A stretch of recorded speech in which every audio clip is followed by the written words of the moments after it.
ধরুন আজকে পেঁয়াজ রসুন কিচ্ছু খাওয়া চলবে না, আবার ইচ্ছে হচ্ছে ভালো কিছু খাওয়ার, আর যদি সেটা টক ঝাল মিষ্টি হয় তবে তো কথাই নেই।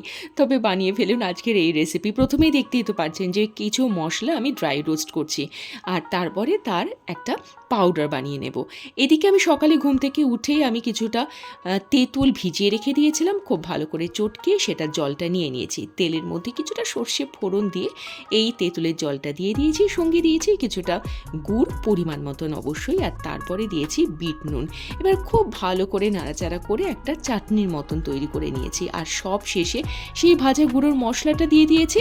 এবার যেই কনসিস্টেন্সিতে চাই আপনার সেই চাটনিটা, তেমন হওয়ার পরে সেটা নামিয়ে রাখুন। এরপর ঠান্ডা হতে দিন। মনে রাখবেন যে এই চাটনিটাই কিন্তু পুরো রেসিপিটার আসল। এরপর আমি চলে যাব মেন রেসিপিতে।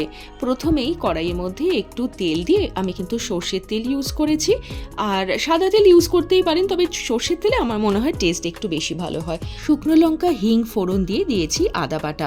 আদার সঙ্গে কিন্তু আমি কিছুটা কাঁচা লঙ্কাও বেটে নিয়েছিলাম। আর তারপরে ধনে গুঁড়ো, জিরে গুঁড়ো, গরম মশলার গুঁড়ো, হলুদ গুঁড়ো দিয়ে সামান্য জল আর পরিমাণ মতন লবণ আর চিনি তো দিতেই হবে।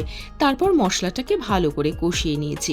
আগের থেকে সেদ্ধ করে রেখে দিয়েছিলাম একটু বড় করে কাটা আলু, সেই আলুগুলো দিয়েছি, আর সেদ্ধ করা ছোলা যেটা আমি লবণ দিয়ে সেদ্ধ করেছিলাম সেটাও দিয়েছি। এবার সামান্য জল দিয়ে ভালো করে নাড়াচাড়া করলে তো হয়েই গেল তরকারিটা। সব শেষে সেই ভাজা গুঁড়োর মশলাটা দিতে একদমই ভুলবেন না।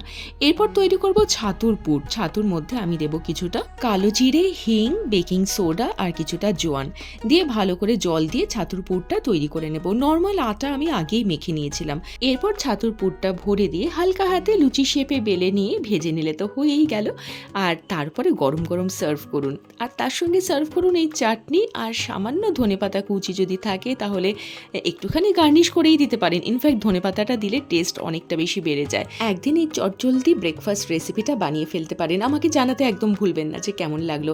আর বেশিরভাগ সময়ই আমি কিন্তু কম তেল মশলা যুক্ত আর চটজলদি খাবারগুলো ট্রাই করি।